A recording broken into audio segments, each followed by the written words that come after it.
G'day everybody, welcome to the first episode of the AFL Canberra Podcast for season 2026. My name's David Redden and I've got a cast of thousands, I haven't, but we've got some real stars to share with us in our first podcast. We're doing this live today, which is great, and can't wait to get stuck in. For this season in 2026, my co-host will be a very synonymous name with Canberra football, Brendan Reid. G'day Bubba, how are you? Good, Redders. How are you, mate? Fabulous. Great to meet you, and I'm looking forward to doing this very much during the season. Should be very interesting, I reckon. Well, it'll be good to get to know you a little bit better, build a bit of chemistry with you, and we can, if I don't get you drafted into a AFL club and running their podcast, well, I haven't done my job for the year. I very much doubt that. And our first guest for the season, who was such a star for us at the end of last year's podcast, Premiership winner. I'm sure he's going to enjoy talking about that in a little while. The King is here, Alex Smout. Hello, mate. Thanks for having me, gents. Yeah, it's good to be back. It's come around very quickly, but good to be here. It is. It is indeed. Everyone, we've got just a lot of things we're going to talk about in this podcast. We're going to talk about Huddle Round and things like one team missing out. The Jets miss out this season at Huddle Round. Is that right? When should Huddle Round be? Is round one the right time? We're going to talk about some big signings in 2026 in AFL Canberra. Kate Clarkson at Gungahlin. I don't know how Eastlake have Jag Cooper Patrick. I'm going to be fascinated to talk about that. Thomas Wishnat at Eastlake as well. Harry Reynolds at the Valley. Sam Martin to Bateman's Bay. How do we get an 8 team into Premier Grades competition, and who should that be? Should AFL Canberra be played in summer? There is a really interesting subject. And what we're going to do towards the end of the podcast, we're going to get the AFL Canberra Umpire Coordinator Josh Dunstall in here to talk about the new rules in football. I saw a couple of them on the weekend and they are very, very interesting.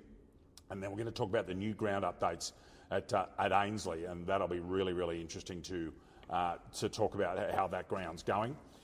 Yes, as I said, you're listening to the podcast episode 1, Huddle Round, starting this weekend down there at the magnificent Hanging Rock Oval at Bateman's Bay, just across the road from Catalina Golf Club. And I'm sure there'll be people going down there for weekends, having hit at that magnificent 27-hole setup. Our sponsor message to start. The AFL Canberra Podcast, proudly presented by WR Engineering, where you can transform your home, improve security, add privacy with quality garage doors and fencing.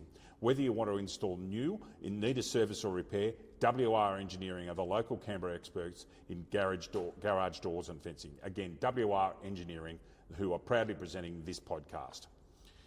Well, first of all, we're going to get stuck in, and Bubba, I'm sure you've got a lot of things to talk about with Alex as well. We've got some really interesting subject, but Alex, again, welcome. It's great to have you on board. It's great to be back. It kind of feels like home now after the ones we did last year. So a bit different setup today, sitting in front of the camera and being live. So make sure no editing mishaps today. So we're on the ball first up from a spell. Bubba, did you want to ask, let's go back to turn the clock back a few months and talk about the premiership victory for Eastlake. They were terrific towards the end of the season and played compelling football in what was an excellent final series. Yeah, I only saw them twice across the year, and it was twice I played Belco, and I think Belco beat them the 2 times I watched. So it was good from my perspective, but look, they hadn't won one in a long time, had you? So yeah, been 20-odd years. Good to get the monkey off the back? Absolutely. I think there was certainly a level of that the year before, and obviously came up short against a good Queanbeyan side. But I think this year sort of it was written in the stars a little bit, and I think certainly from a resilience perspective, there was a lot more. A lot more riding on it. Obviously, Aaron Bruce's last year, but certainly for a wider club perspective, 24 odd years I think it was, and it was starting to become a little bit of a hoodoo. I think we were 0-3 or 0-4 in previous attempts. So, I just felt like certainly that was the one that we weren't going to let go. So, definitely a sense of relief. But obviously, it all starts again this weekend. If I can, we spoke on our podcast last year about the mindset at Eastlake and the going back to 24, and you did speak about resilience and being able to be in difficult situations and get yourself out of them. Yep. It's clear that had some effect particularly in the back half of the season. On grand final day, did you find yourself in a difficult situation, or was grand final day something where most things went to plan, Alex? No, absolutely not. If you look across, statistically, a lot of our good players probably weren't. It certainly wasn't a day whereby we all licked the ice cream and everyone had a day out, and you never expect that, obviously, in a grand final. But We were certainly very pressed. I remember when Aiden Bowyer kicked a goal from the pocket just down here, I was going, not again. Like, a kick, he pulled it out of nowhere, and it was, I think they were down by a point or thereabouts, and, we're halfway through the third quarter now, so it's getting testing. But I think, once we arrested momentum, kicked a couple before three-quarter time, it was just one of those games where we just knew that we weren't going to get overrun. I think there was certainly a more steely resolve, casting back to the Ainsley first final when they were up by 5 goals or thereabouts. And even at that point in time, like, it was a digging deep time, but I don't think it was ever panic stations. We just knew it was going to take our very best, whereas the year before, there was sort of that an urgency about trying to close the game out, and obviously I spoke last year about the mantra that we had about playing to keep playing, rather than thinking the job was done and hoping that it's like a horse that's up by 3 lengths at the 200 and they stop running, and you just hope they get the nose over the line before they get ran over. That's certainly what it felt like a little bit the year before, whereas this year we kicked away in the straight. Brendan? Yeah, look, I guess that's probably the sign of a team that's maturing and those types of things, and a group that's tight enough to be able to want to put your head over the footy when you need to. Absolutely, I think it's. I remember playing Queanbeyan in 2020, and there was always, they had a lot of older guys who were like your Bryces and your Klemkes and your Swannies, and even their younger brigade were hard players, and I remember thinking, we're going to have to be really good to beat them. And I think we're now at that stage now where, we might not have our best day, whereas in years past, we might have been, if you get us while we're down, you can run over us. And I certainly think that's been a huge difference in the mental psyche of the club. And I think it, obviously stems from, we look at great sides across history, Hawthorn, Richmond in that era, Geelong.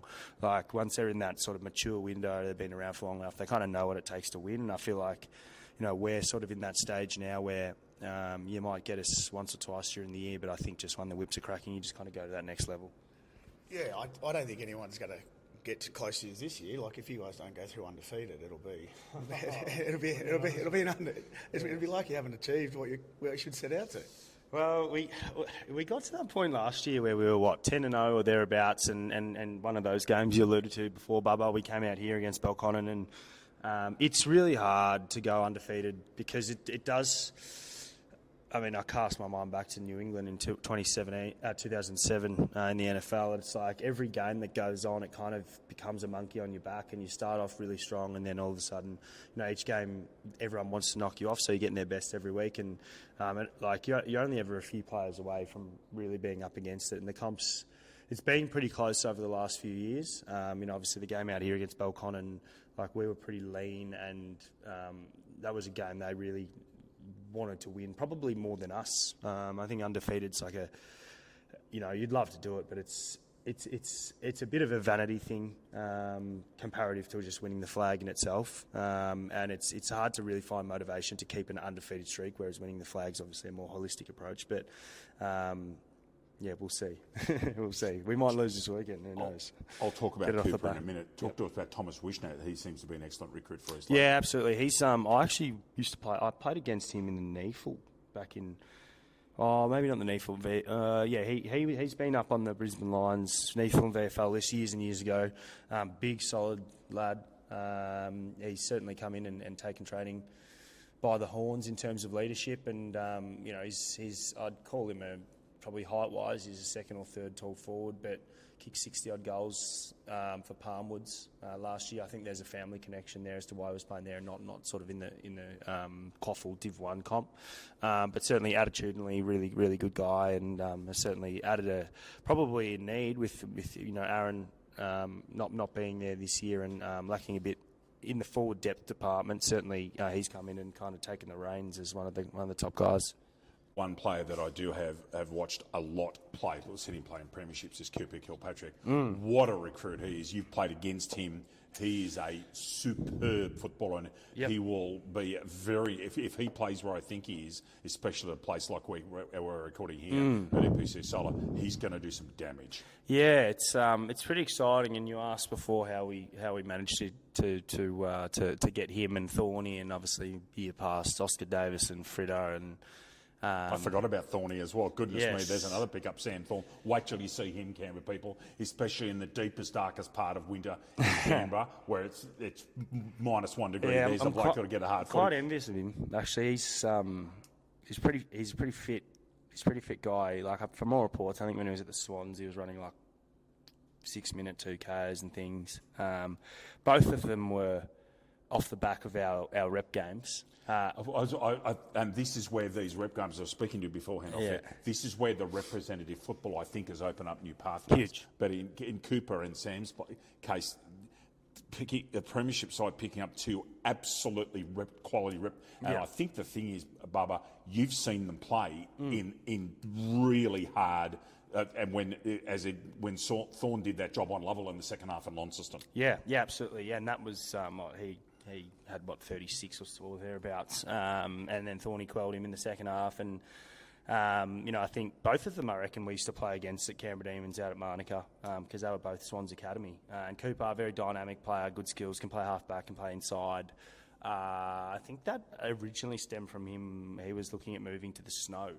I think his partner's got a lodge or something at either Thredbo or Perisher, and that's kind of where it started. And we tried to close the deal at 2 a.m. after beating Tasmania.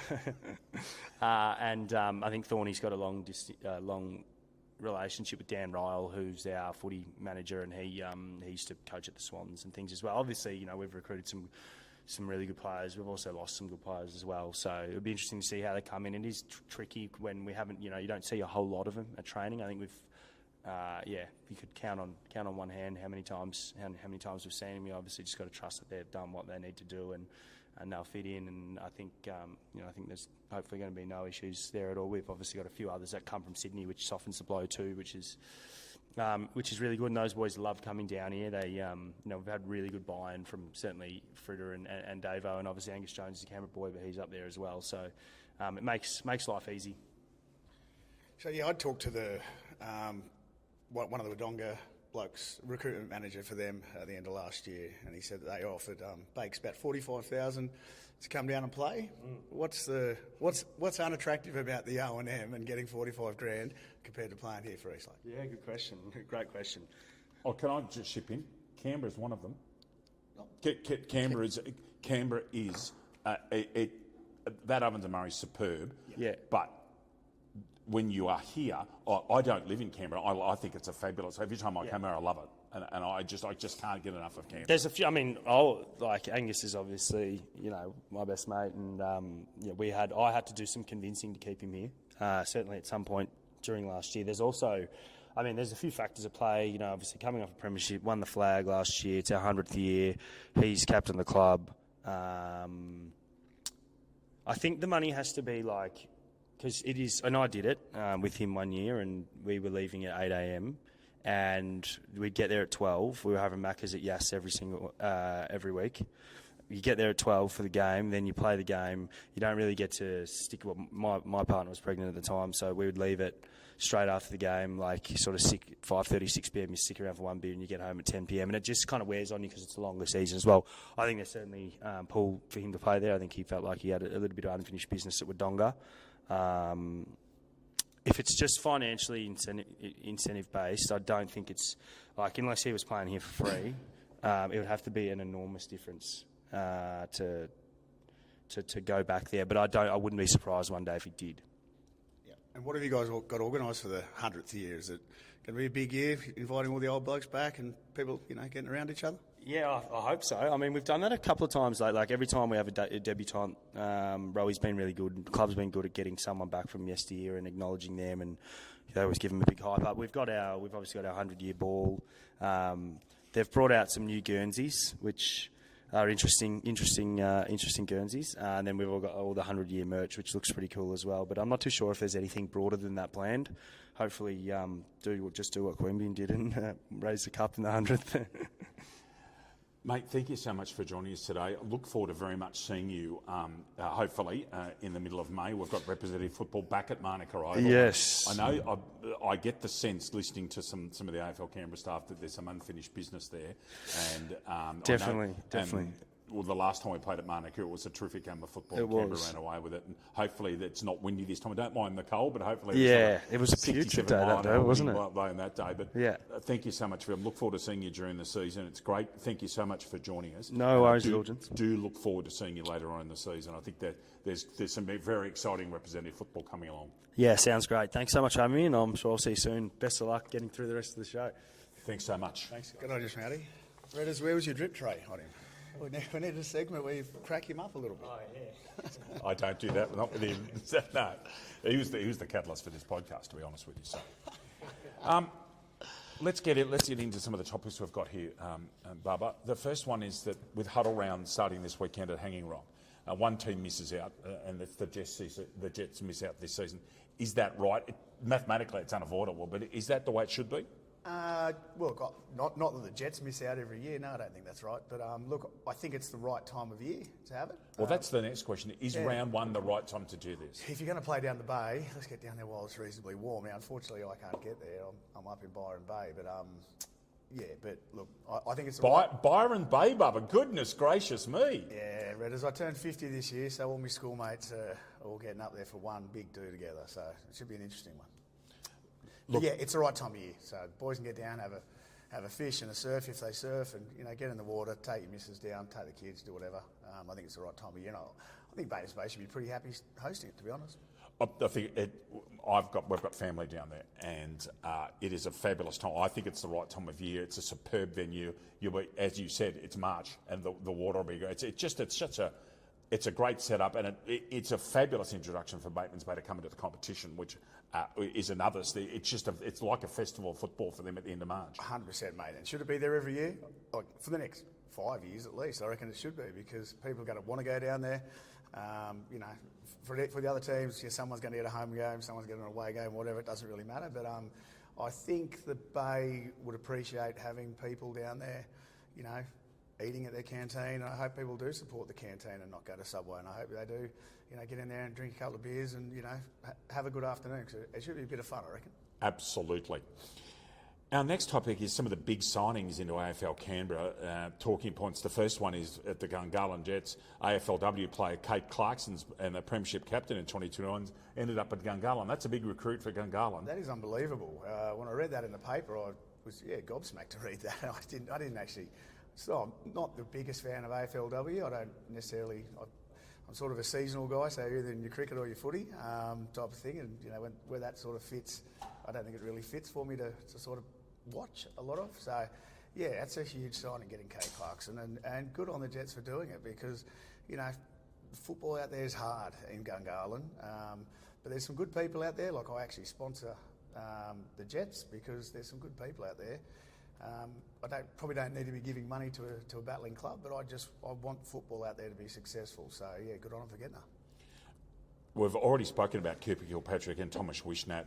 However, they are two very good recruits. Yeah. You will love watching Kilpatrick. If you haven't seen Kilpatrick play much, if he gets the ball, he's quick. He's one of those blokes that can drill you 8 foot high from 50 metres. He's a superb deliverer of football, played premiership football, been around. And the reason he's been recruited is that if you're a Sydney footballer, for Canberra players to want to recruit you, that says something, because there's a very high standard of football in this city.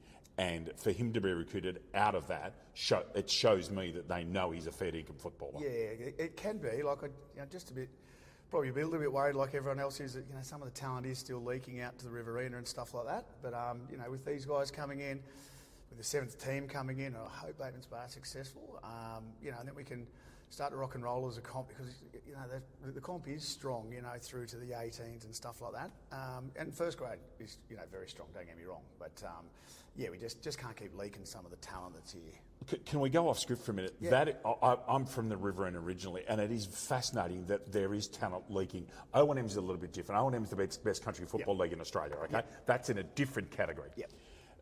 The way I watch a little bit of, obviously in preparation of this podcast, I watch footy in Canberra and I watch footy in the Riverina. Yeah. And it is interesting that people want to travel 2.5, 3 hours to go and play in Wagga, and further to go to Narangba, Leeton and Griffith, Coolaman, and of course the powerhouse that is Gamba and Grongong Madong.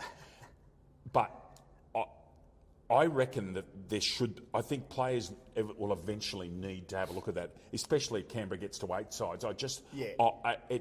It's a very interesting question as to why there's continuing leak of players down the road. Cold hard cash would be one of the reasons, mate. Yes, it is. That's absolutely acknowledged. From our football club, from the Belconnen Magpies, we would see. I think we lost about 7 or 8 down into the Hume League, and that team that they went to, Billabong Crows. Anyway, I think it's Billabong Crows. Anyway, they're finishing dead last down. They're getting flogged every week. And that's in Oakland. The Billabong Crows. Yeah. I've been to their home ground. Like my wife used to live there. 4 hours. It's a long way away. It all started off well. Hiring a bus and all bopping down the road together. But I'm sure by the end, it's tough going. But when you're getting $1,500, $2,000 a game, to go and do that, well, that's going to be attractive. But it used to be very, very different. The AFL Canberra competition used to be able to attract the people from there to here, and it might just be one of those cycles that things go through. And I've no doubt when we'll get to that topic of the 8th team, once we get to that sort of situation, that talent will start popping back this way, don't worry. I think so. Yeah. Harry Reynolds was injured in 2025. Comes from the river and the other way around there at Langtree Oval at Mara, the Bombers. Harry Reynolds at Tuggeran's going to be influential this year? Yeah, look, I'm pretty sure Belconnen tried to recruit him as well. Was he the one coming up for university and might have got injured last year? Don't know, but anyway, look, good on Tuggers as well. Like, we need Tuggers to be successful. We want people playing footy down there. Again, a lot of great people, a lot of good people that are down there. And, as long as they can come up with a plan around where they train, what their standards are and things like that, I think you'll see Tuggeranong improve, which, that sort of stuff does excite me because, that we can't just have a 4-team competition. We need these other teams to be striving to be better. Absolutely. So good on them. We'll talk about possibly about 18 in a minute. And finally, Sam Martin at Bateman's Bay, he's got a fabulous resume and he will make an enormous difference down there at Hanging Rock Oval. Yeah, look, Barto's a good bloke. Met him a few times and had a couple of drinks with him and his missus a couple of times, and look, I've always really enjoyed his company. I hope they get some other recruits down there. It would be tough. I think we coached against them when their 18s came into the competition a few years ago, and you could just see that they're playing in a coastal competition rather than being here. But they did have some big bodies, and with a bit of the right ingredients down there at Bateman's Bay, I get a feeling it'll be a different experience to what they had last time they were up in the comp. It's interesting you speak about, just going off topic again, when players particularly come from AFL Sydney come down here, there are bigger body players in Canberra just because of the way football's played, and that is one of the things that Sydney players often, that transition into playing against big body men in heavy conditions, which in Sydney you might get wet conditions, but you do not get the conditions that you do here in Canberra. You go and play Curl at Manly and it's 19 degrees in the middle of winter, and then you go to Kippax and it's 3. And it's just different, and I think that a lot of players, when they come here, do find that an interesting transition. Yeah, look, and it might be, and that's why I hope in the Bay guys, really bunker in behind Marto, and I hope they've trained hard, I hope they've done a big pre-season, and I hope they come out firing. Next topic, how do we get an 8th team into the Premier Grades competition, and who should it be? Look, we do need to reinvent a team, because when I say reinvent, there was obviously the Western Creek Wildcats, but we do need something coming out of the Woden Valley / Western Creek type area. They were around a long time ago. There's 2 community competition clubs out there that are Murrumbidgee Juggernauts and the Woden Blues that are sort of in that area, and you've got Marist as a feeder. So I really think that the NTFL had the right model where they promoted Banks firstly up into the reserve grade competition because they'd win the comp all the time down in their community competition. So they promoted them into the reserves. I think they won 2 flags out of 3 years or something like that, and they transitioned. I think if you offered the Marist kids, that live in that area, there's plenty from Chapman, there's plenty from those suburbs that go to Marist, Pearce and that type of area, an opportunity to play in your local area with your local mates that are from this, district. And it's going to be a bit of a process. It's going to be a bit of a hard slog, but hopefully then the Marist kids aren't going to Queanbeyan and Eastlake, wherever, Belconnen. Hopefully they're hanging around and wanting to play for their own football club, which may be the Woden Blues. It may be Western Creek. the seventh team that's come into the competition is 150 kilometres away. Yeah. Is there, as a devil's advocate to that doesn't, and I think that's the way to go. Is there any community within an hour's drive of Canberra that could logistically become a part of the premier grade within a couple of seasons? Logistically, is it actually possible? Oh, look, the only ones that I can think of, look, Goulburn, I don't think has the football culture in it. Their rugby league side, the Bulldogs, are quite... it's a league town. Yeah, it's a league town. So I don't think it's from there. Same with Coomera, of course, but probably the Yass area. It's growing big out there. Like, there's subdivision after subdivision out Yass Way. Like, their land's cheap. The Barton Highway's improving. If they were to start looking at junior clubs, like, there's a great lady out at the Yass Roos, Janine Forlong, that got 300 lux lighting out there on their oval on O'Connor Park. So she's working her backside off. There's some guys that really love that club. I'm not saying unfortunately, but Murray Bateman came in as a competition to them. But yeah, they would need. I hope first they develop a women's team out that way, and then once they start to get a groundswell of support, then sons and daughters want to be playing for the Yass Roos and coming through that system, playing in AFL Canberra, and might get to that next stage. But that's probably the only way I could think of, mate. The next topic's actually one of the reasons that we're doing this podcast and we're hosting with each other is to talk about issues that are close to our heart and to talk about things and have a crack at them. This next one's a really interesting one. Should AFL Canberra be played in the summer? Mate, I've been saying this for a number of years that yes, it should be. So let's go through. We need to talk about the benefits, the cons, and when would it start and end, and how do you get? Here's one that's not on our list. How do you secure grounds? Over to you. Oh, look, the ground bit is the only logistics that I see a problem with, because Belconnen Magpies or out here at Footy Park, the oval's something to take out by cricket. So yeah, the oval's the only logistical problem. My thoughts are I'd be playing the premier competitions, being a first grade men's, first grade women's, under 18s men's and under 18s women's in summer, and I'd do that on the basis that the rest of the football can remain in winter. When I say that, it's a reserve grade comp type thing here in winter, but and your community comps would remain the same. But I think that way you'd offer content to the under 18s Giant squad, the under 18s Swans Academy to play in our first grade competition while they're doing their pre-season, because that's when they're doing all their work. And you'd be able to offer the under 16s, same deal, academies to be able to play in our under 18 competition. I think you'd add obviously an 8th and a 9th team pretty quickly. You would, I reckon, pretty quickly have a team out of the Riverina wanting to play here. And I think getting your volunteers for clubs will be easier. And I know having a season run 24 months of the year is probably going to be harder, but you've just got to give them breaks when they need it. I think the volunteer part is easier. The weather's obviously better. And I do just get a bit sick of, mate, when we have 50 mils of rain or 40 or 25. Cricket gets to choose when they play on their oval. They get to choose when the ground conditions aren't right for them. We just get kicked off. The AFL government just shuts the grounds. It's just, and it's appalling way to treat people who want to use your green space, but that's what they do. And the funny thing is, when you speak to people who would come here for regional tournaments or New South Wales tournaments or Australian tournaments, they often comment about how good the grounds are in Canberra. They are looked after, but that other point is a very interesting one in winter. This is where I see the summer football. As an opinion, I'll ask a question.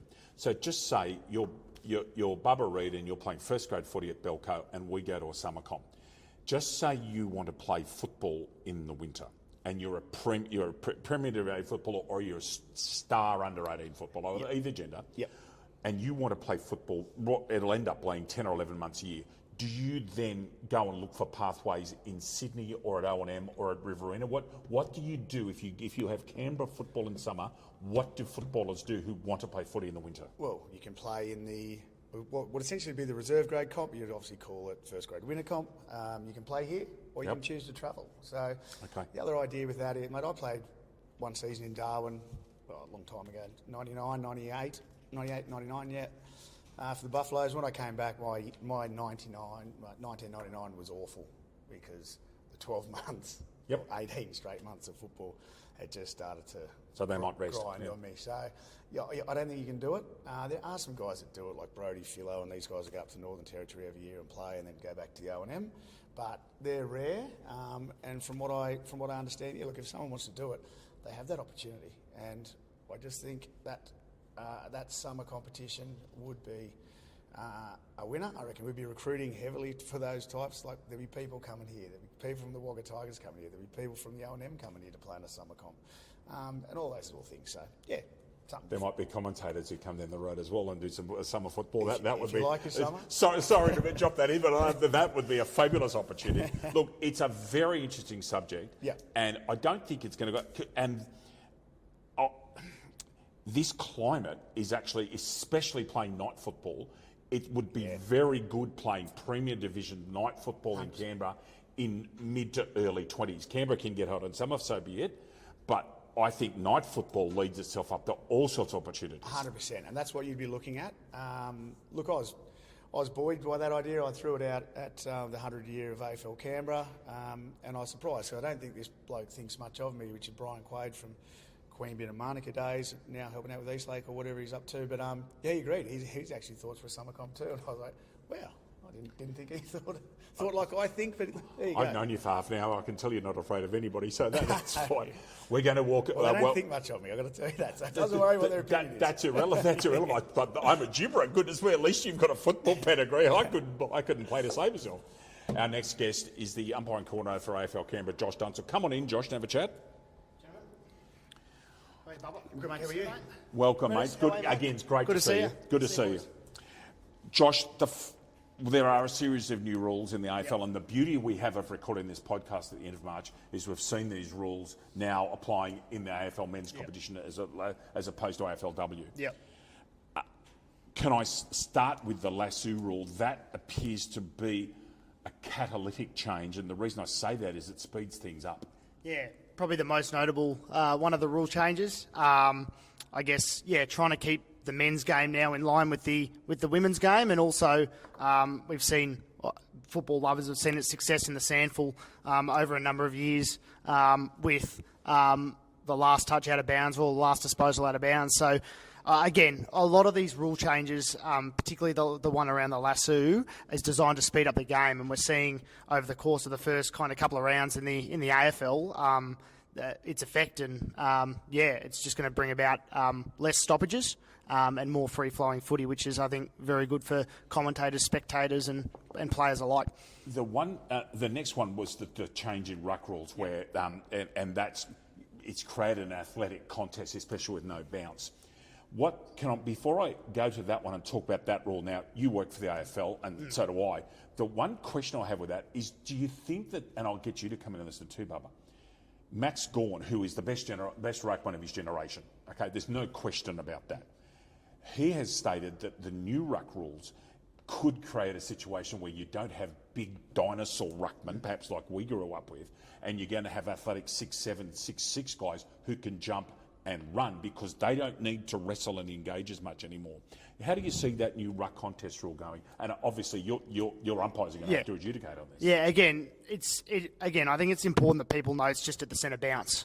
So we're still going to see those physical ruckmen and physical play in the ruck around the ground because they're permitted to do anything within the spirit of the rules around the ground with their strength and their size and jostling for position and the like. So just at the centre bounce, we're going to see a little bit more of an even contest between rucks, and the key for the rucks is just to stay in their own kind of lane or their own kind of half of the centre circle and actually just compete for the football rather than actually trying to get a competitive advantage before the umpire balls the ball up.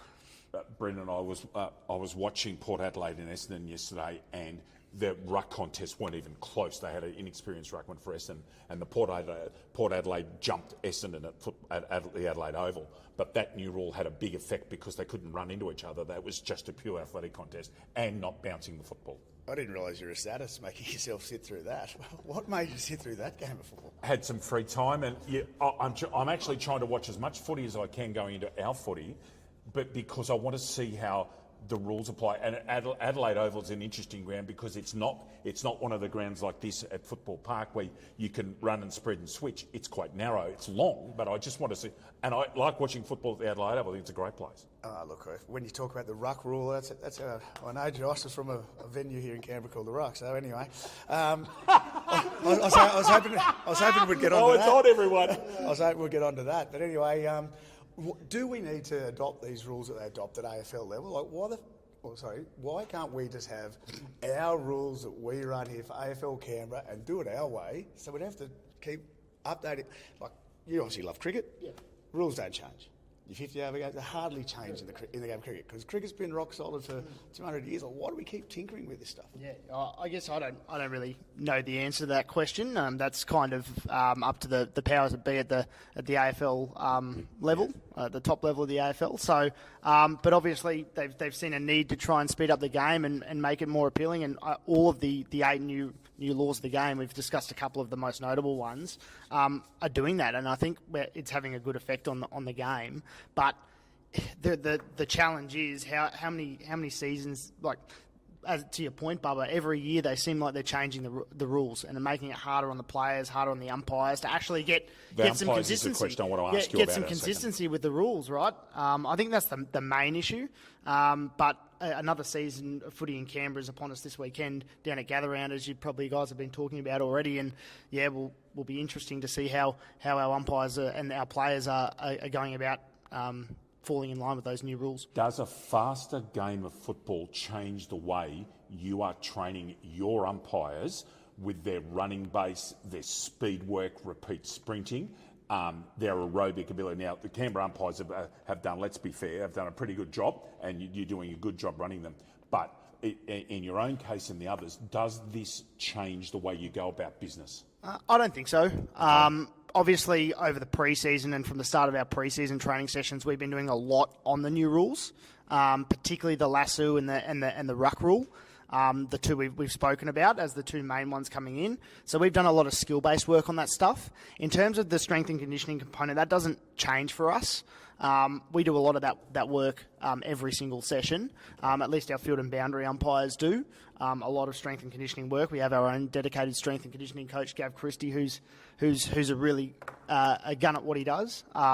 So from that kind of regard, not really, but it's more kind of the education piece that we're trying to get up to speed with early days in the new rules, and then we'll probably utilise vision. Obviously, All In Sports do a great job streaming the coverage here in Canberra. We'll probably utilise some of that vision from Gather Round to educate our umpires over the course of the next couple of weeks as we got the Easter break in between. Hello, Murph, as well, if you're listening, great fella.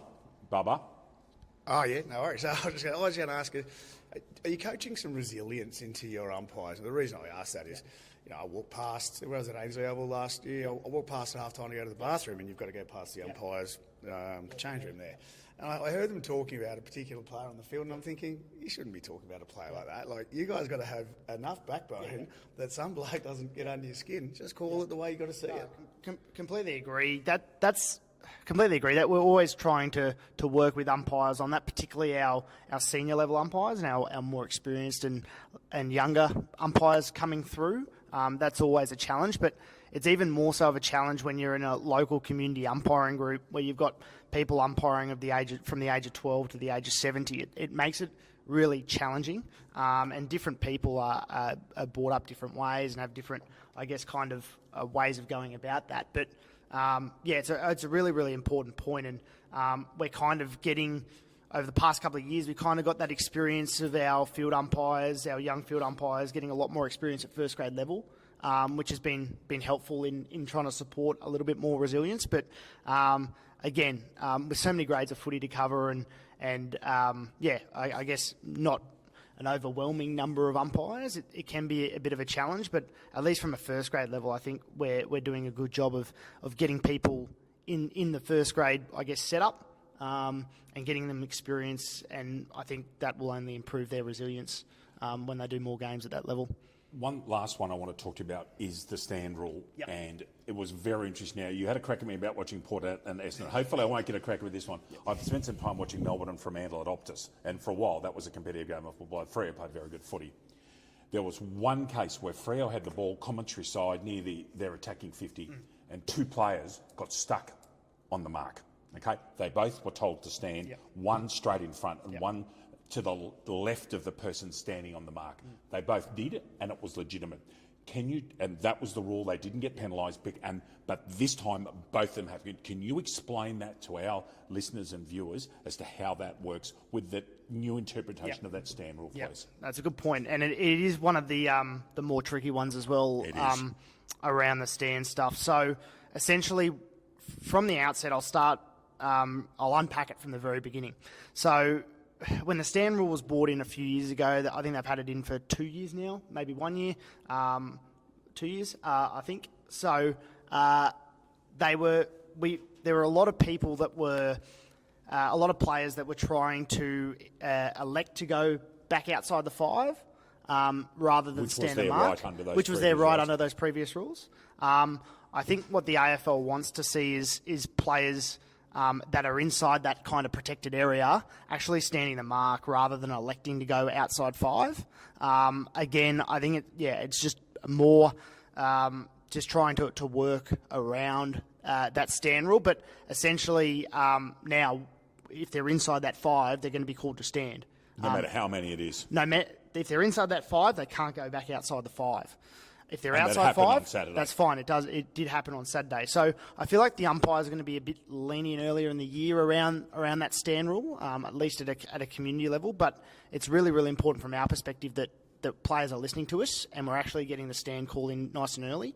Obviously, if someone's outside 5, no worries. But again, if you've got those 2 people in the stand rule, it's like if you know players' names, it'll help a lot more. It's like stand David, Brendan, clear out. So you can actually get that person standing the mark and the other one out of the protected area. Bubba. Well, look, mate, that is the exact rule I'm talking about. It's an awful rule. Who do I need to talk to at AFL Canberra to actually get movement on the mark? And this is another it's thing. It's ridiculous. I'm not a huge fan. I've never been. I've said this in commentary. It's the umpires have to umpire by what's in the rule book. Okay, that's fine. The one thing when we were growing up, you actually got criticised when you weren't active on the mark. Yeah.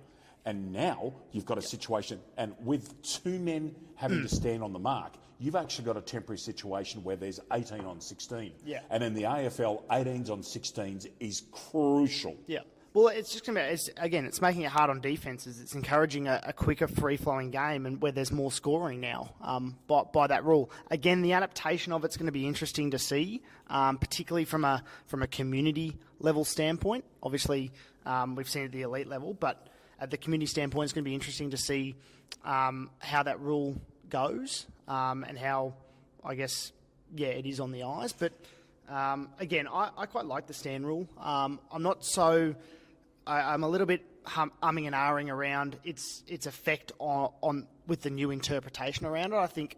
I didn't think there was really a need to change that new interpretation. I kind of liked the way the stand rule was. I like the fact that players can elect to go outside 5 and set up defensive structure. So do I. I think that taking that away is it's not necessarily egregious, but I think and the problem is there's going to be a game won because of a 50-metre penalty on a stand rule, a double stand rule. Well, this is the intricacies of Australian rules football, and this is why we all love the game, is because I guess there is those kind of things like.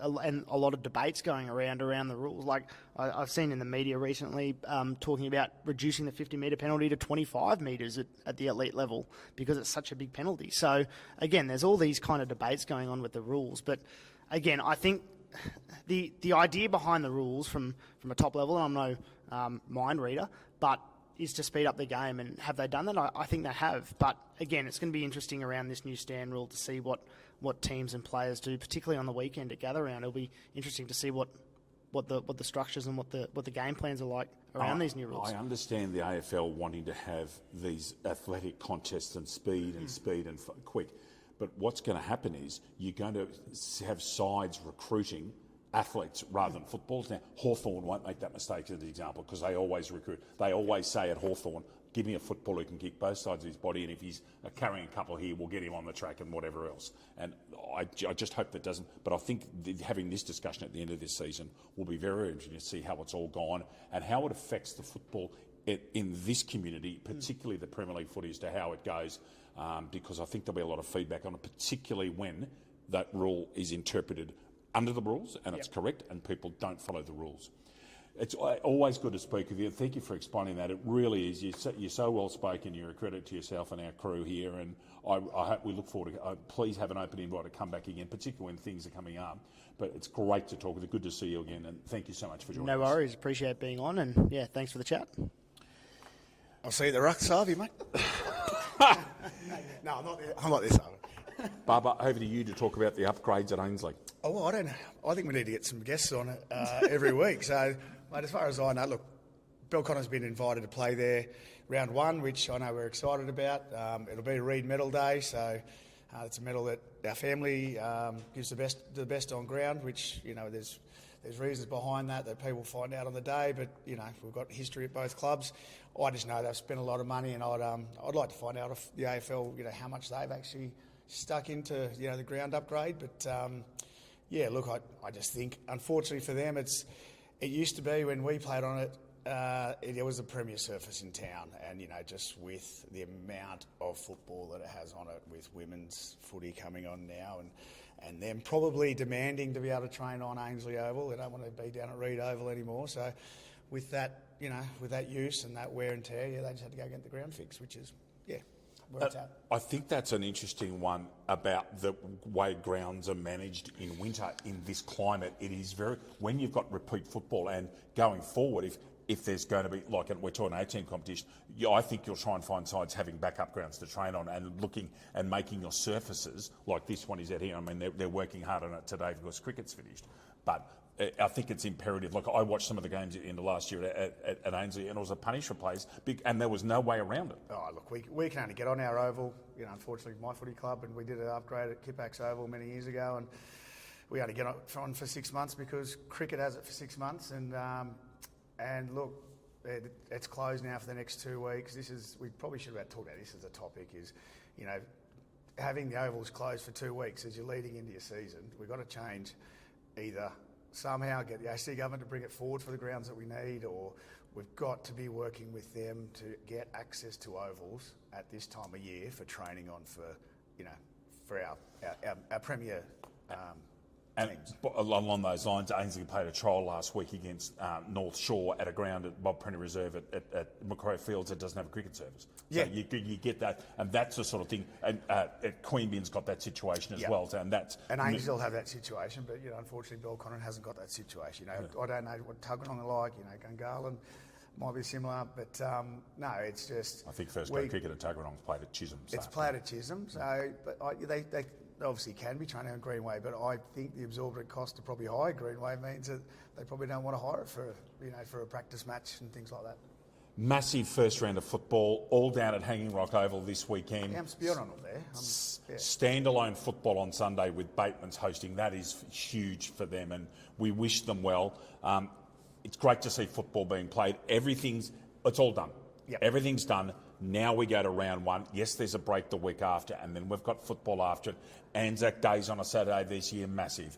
May 16, AFL Canberra, AFL Sydney, back where football belongs at Manuka Oval.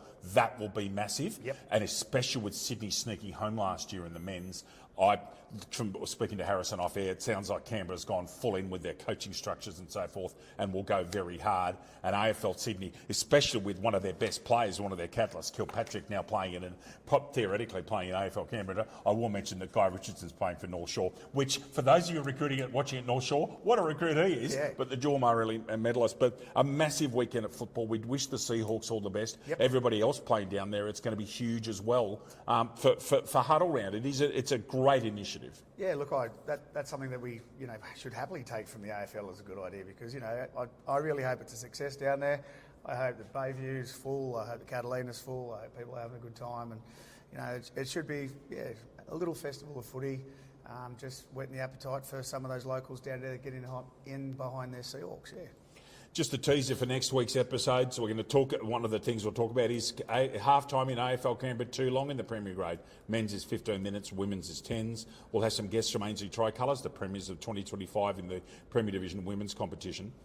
I want to thank our guests, Alex Smout from Eastlake Footy Club and Josh Dunstall. That was a really interesting discussion about where the rules are. And you and I are similar lines on a couple of these things. The one thing we need to do is people have got to give the umpires some understanding. They're given a rule book and they have to adjudicate it, Brendan. And it's something I've actually had to learn, and I've been chipped a couple of times in commentary, is that we've got to get behind our umpires. Yeah, I can't blame them for the way they've got to try to adjudicate it, but just have a look at the way the game's run and you're trying to implement what those blokes or those people down in Melbourne think. It's just impossible. So I actually feel for the umpires, but look, we've got to get Steve Maher on him quicker so we can grill him about why can't we just have our own rules? Let's put some heat on Big Mari, mate. Can I play devil's advocate to that just a second? This is not a community football league. This is a serious football league. Yeah, that's all right. North of the Murray, there are 3 leagues anywhere, all the way up to Tweed Heads, and this is one of them. It will be interesting to see you talking about having your own rules. That's a really interesting opinion, but the umpires are going to have some interesting times this year. We want to thank our sponsor, WIR Engineering. Thank you for getting behind this podcast.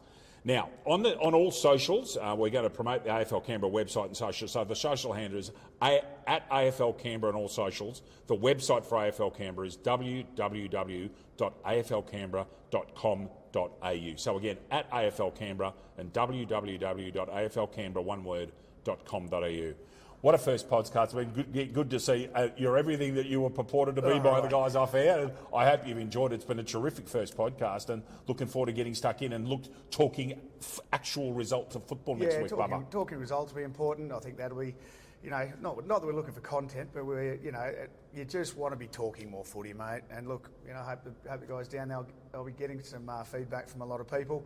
But yeah, I think you need a drip tray type segment for when the when the guests are here, and a little stinger for yourself. So just a little bit of an intro. Well, I don't think I do it all. I don't think I do a drip tray. I'll have to politely disagree with you there, Bubba. I'll leave you do the content. There's a lot of AFL Canberra blokes something to do. So I'm on their good side at the moment. If I get a dark look from Harrison over there, I know I'm in trouble. I've seen his slightly dark look before, and I even did something remotely controversial. So I want to keep in the good books of the crew. When we do Bubba's boil over, we'll get a laugh. On behalf of all of the AFL Canberra team, who you can't see, Harrison and Matt and everybody, Josh Dunstall, thank you so much for joining us. Alex Smout, Barbara, it's been a pleasure doing our first podcast. Look forward to seeing you next week, mate. Good on you, mate. Thank you very much. Appreciate it. Everybody watching out there and listening, thank you for joining us. It's been a bumper first podcast. That's Bubba Reid. I'm David Redden. Bye for now.